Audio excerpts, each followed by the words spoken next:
Hello guys, দেখুন বন্যার পানিতে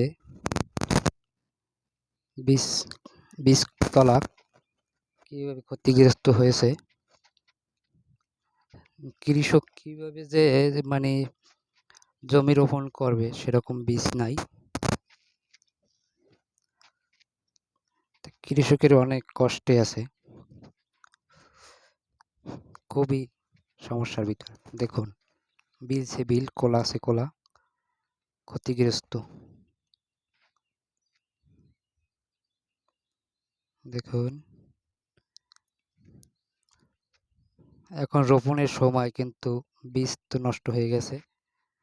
এখন আবার ফিরতি বীজ করতে হবে, করলেও রোবার সময় তো নাই। এখন কি করবে কৃষকরা অনেক কষ্টে, এখন মাথায় চিন্তার হাত পড়ে গেছে। এবং দেশের যে অবস্থা,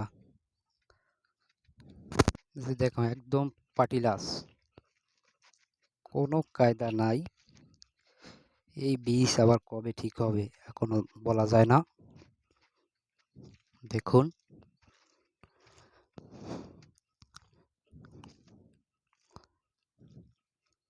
খুবই ভয়াবহ অবস্থা, একদম পানির সাথে মিলে গেছে। দেখেন তলানো ছিল 5-6 দিন,